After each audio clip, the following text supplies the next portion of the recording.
Hello, and welcome to the League of Women Voters Annual Warrant Review. My name is Kathy Schutzline, and I am the chair of the League of Women Voters of Hingham. The League is proud to be a nonpartisan political organization. We work to increase understanding of public policy issues, and we influence policy through our studies, member consensus, and advocacy. This is the 9th year that the League has provided the Warrant Review, and it's one of the ways the League demonstrates its commitment to providing local citizens with the information they need to play an informed and active role in government. To review the warrant articles, as well as the most recent copy of the Advisory Committee's warrant article status summary, please go to the town's website, where you will find these available under Town Meeting Documents. If you're new to town, our League has produced a Citizen's Guide to Open Town Meeting booklet, which is available on our League website under Town Meeting. This is a practical way to learn about the legislative practice of your open town meeting. The Hingham League is excited to sponsor a citizen's petition for this year's town meeting warrant, calling for amending the town's general bylaws to include gender-neutral terms. This decision to sponsor the petition is grounded in the League's commitment to diversity, equity, and inclusion in principle and in practice. In researching this position, we found that more than 90 other Massachusetts communities have already made similar changes. We believe that it is in the best interest of the town to support equity for all citizens, elected officials, and staff, and to recognize the efforts of the many women who contribute to civic life in Hingham. We hope that you'll support this petition at town meeting. And now I would like to welcome Advisory Chair Bob Curley, who will be reviewing the Advisory Committee process and addressing some of the articles that might be of interest. Bob, thank you for sharing your time and your expertise with us. Good morning. I'm Bob Curley, and I am currently serving as the chair of Hingham's Advisory Committee. And first, I'd like to thank the League of Women Voters for giving me this opportunity to present an overview of the warrant that will be presented to the citizens of Hingham and at town meeting this year, 2021. In my presentation today, I am going to cover the following topics. I'm going to address the fiscal year 2022 budget. The fiscal year 2022 runs from July 1st, 2021 through June 30th, 2022. I'm going to address the warrant article process and calendar. I'm going to briefly discuss the 2021 warrant articles. I really don't have an opportunity to answer questions today because of the format in the midst of the pandemic, but I will give you information where you can pose questions to myself or other members of the Advisory Committee. So the Advisory Committee is a 15-member volunteer committee appointed by the town moderator. Members can serve up to 2 3-year terms, and occasionally we have a member who might serve 7 years because that person fills out an unexpired term of a member that had to resign. The Advisory Committee essentially serves as the Town of Hingham's Finance Committee. It reviews the town budgets and town meeting articles, makes recommendations to the town. The Advisory Committee's role is essentially to do that, to advise and make recommendations. The town meeting is the town legislature, which makes the final decisions. So with respect to the fiscal year 2022 budget, the Advisory Committee has budget responsibilities to review all of the municipal budgets, such as general government, police, fire, public works, the education budget, and the capital outlay budget, which addresses the capital needs of the town through the good work of the Capital Outlay Committee, on which the Advisory Committee has a seat. Our approach on the Advisory Committee is to understand the departmental priorities and resulting service levels and the express service needs of the town. We evaluate significant changes. We assess the financial impact, both current and in future years. And we try to demonstrate, we try to see that the budget demonstrates fairness, balance, and equity. Ideally, the budget recommendations are going to reflect a consensus, balancing affordable cost with acceptable service levels among the advisory committee, the originating group, and the Board of Selectmen. So the advisory committee considers departmental budget trends and goal achievements and the impact of a request on service levels. In most recent years, all budgets have essentially been level service budgets, sometimes with additional funding as requested by the departments and recommended by the town administrator. And we address the impact of additional funding requests beyond level services. We look to the impact of a request on the overall financial health, including our AAA bond rating and the town financial policy. Hingham is one of a very small number of towns in the Commonwealth of Massachusetts that possess a AAA bond rating. The financial policy has certain recommendations concerning unassigned fund balance, which is essentially a savings account that is available typically for use in capital projects, in one-time non-recurring expenses, in tax relief, and reducing debt. The financial policy indicates that unassigned fund balance should range between 16 to 20% of total annual expenditures. As of the end of the fiscal year 2020, the unassigned fund balance was 25.3%. Capital outlay is, according to our financial policy, targeted to be between 2 and 5% of the operating budget, which is somewhat different from total annual expenditures. As of the fiscal year 21, the capital outlay was 3.52% of the operating budget. Debt service is targeted to be between 5 and 7.5% of total annual expenditures. As of the end of fiscal 21, that debt service is 6.25%. To provide you with some trends, revenue growth is slowing down. In past years where we've had big development projects that has added to substantial new growth, growth has been higher.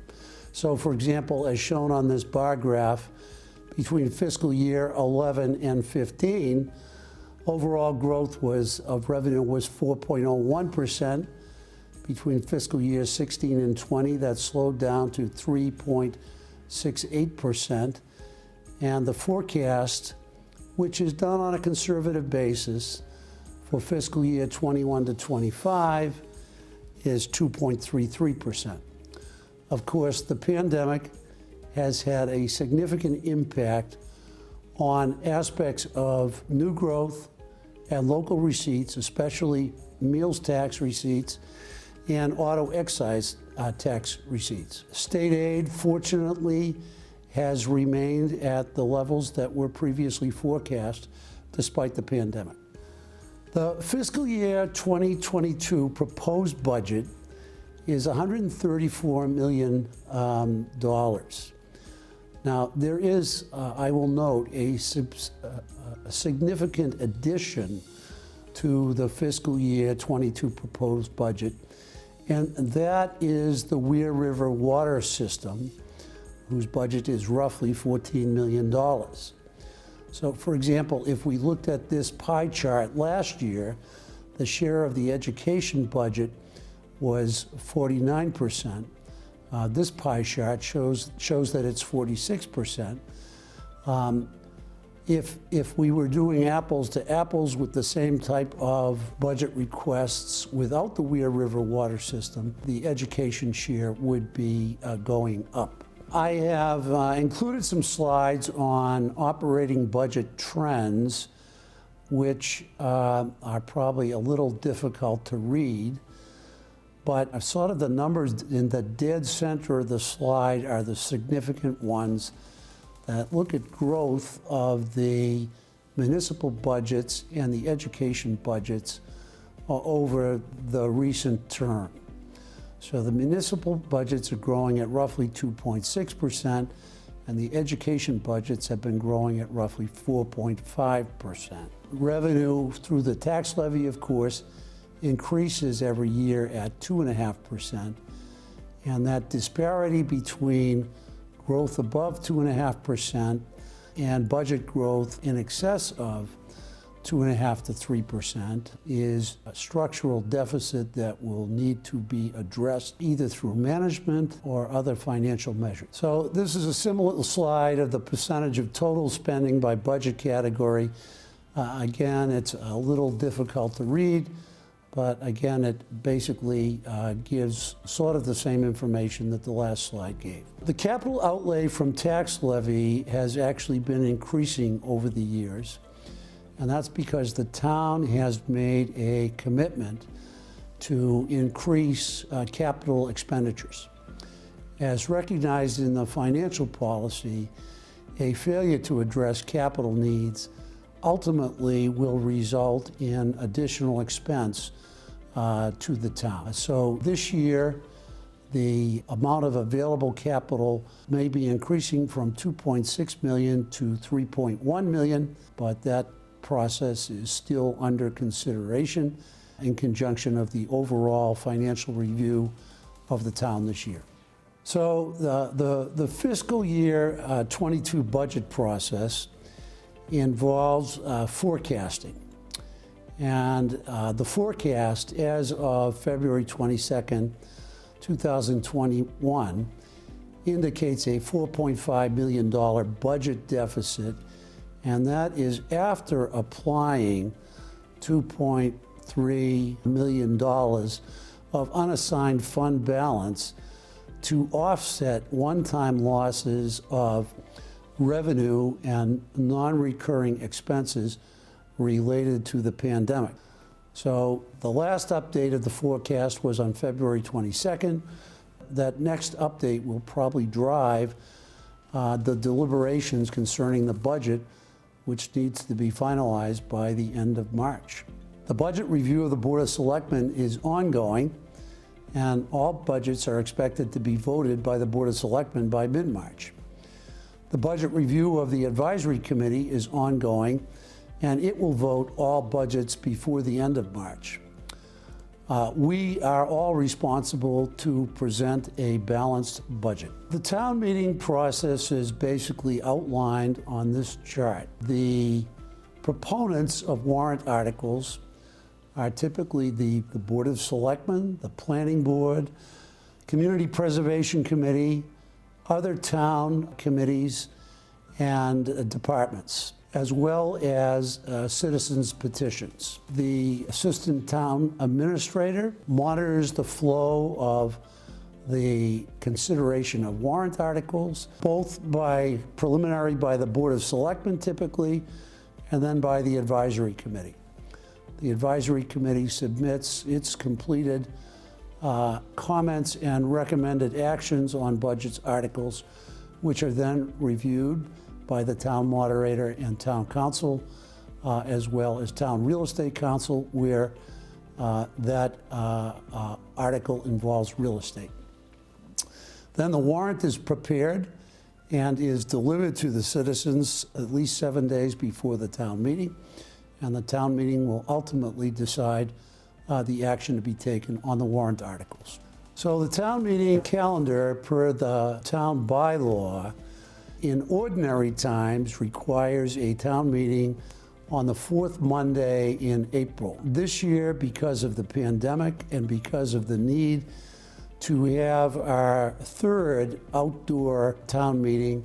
The target date for town meeting is May 8th, which is the Saturday before Mother's Day, and with rain dates of May 15th and or 16th as necessary. As I mentioned, the warrant will be delivered to citizens at least 7 days before town meeting. The charts basically outline the schedule and flow for articles that proceed for consideration by town meeting. Ordinarily, zoning articles need to be filed by December 1st to facilitate the planning board review process, and other warrant articles are filed by mid-January. So the warrant typically consists of a number of articles. This year, I believe there are about 31. And there are a group of perennial articles, which, as the name suggests, tend to appear and do appear year after year. They involve things such as the appointment of people to the Hannah Lincoln Whiting Fund, the assumption of various liabilities as mandated by state law, the receipt of the reports of various town committees, fixing the salaries of certain town officers, and the disbursement of certain funds from revolving funds, and the acceptance of easements. All of those articles have now been voted favorably both by the Board of Selectmen and by the Advisory Committee. There are certain 2021 articles that do not involve funding. For example, the school committee needed authority to engage or enter into a 5-year school bus lease, as towns require town meeting approval for any lease that is over 3 years. There is a citizens petition, thank you League of Women Voters, to use gender-neutral terms in the town bylaws, and the rules that would govern the implementation of that process are presently under consideration. There is also a citizens petition to recognize at the beginning of town meeting the volunteer service of deceased volunteers in the town, and that is presently under consideration as well. There are certain bylaw amendments that are being proposed this year. The Hingham Affordable Housing Trust reporting requirements is the subject of one of those articles. As originally organized, the Hingham Affordable Housing Trust was to report on an annual basis to the town meeting. Experience has indicated that it may be more efficient to have the Hingham Affordable Housing Trust to report annually to the Board of Selectmen. There is a bylaw amendment to the bylaw governing the Advisory Committee to update essentially some of the language relating to the appointment of members and their terms, and to conformance with the notice requirements of the open meeting law. There is the citizens petition that I mentioned a moment ago about recognition of deceased volunteers and elected officials. The Community Preservation Committee typically makes recommendations to the town meeting every year. Hingham is a CPA community. We all pay a surcharge on our real estate property taxes, which funds go to the Community Preservation Fund. The Community Preservation Committee then determines the amount of money that is available to it in any given year and makes recommendations within that amount for certain projects. This year, the Community Preservation Committee has recommended $700,000 to be awarded to the Hingham Affordable Housing Trust to be used for promoting affordable housing opportunities. There is a proposal for a bathroom at Bear Cove Park that involves $67,800. While viewed as a project that may ultimately have merit, the Advisory Committee just last night recommended no action with some minority dissent on that article. The Selectmen and the Community Preservation Committee had recommended its support. The Hingham Harbor Master Plan is to be awarded $60,000 if approved by the town meeting. There's an article for preservation of historic veterans memorials for $15,000 and $10,000 for the CPC Administrative Fund. All of those articles, with the exception of the Bear Cove bathroom, have been unanimously supported by the Board of Selectmen and the Advisory Committee. There are articles that involve funding. The principal articles that involve funding are the budgets, which include Article 5, which include the salaries of the selectmen and the clerk and other town officials. The principal article is Article 6, which has the overall budget to be presented to the town of all of the municipal departments, certain enterprise funds such as the Weir River Water System and the South Shore Country Club, and the education budget. That is the budget that has the $4.5 million deficit in it. Article 4 involves the report of the Personnel Board. This year, the Personnel Board has been performing a wage classification study, and that report may involve certain equity increases to salaries of various town employees. There is a transfer from the stabilization fund that goes to committed fund balance. There is an article concerning the repair and reconstruction of the town pier as part of a program of climate resiliency, which would be funded by borrowing. That article remains under consideration. There is hope that a Woods Hole study will be received that will inform voters, the selectmen, the advisory committee, and the Harbor Development Committee on the merits of that project. And there are annual transfers to the reserve fund to cover unexpected expenses so that the town meets its obligations. There's an additional $200,000 that is proposed to be awarded to fund the ongoing Route 3A improvement projects planning process.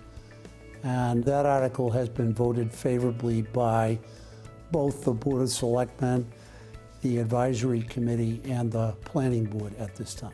Additional funding articles address the design and construction plans for the public safety facility, the climate action study, Plymouth River school windows, which is estimated to involve approximately $4.1 million, with a substantial part of that amount to ultimately be the responsibility of the MSBA, which will provide a grant for part of that project. There is a transfer to the waterways account created several years ago at town meeting of roughly $89, or it may actually be $86,000, but in that ballpark of fees from moorings, fines, and boat excise taxes that will ultimately be used for the dredging of the harbor when it is next required in another 8 to 10 years.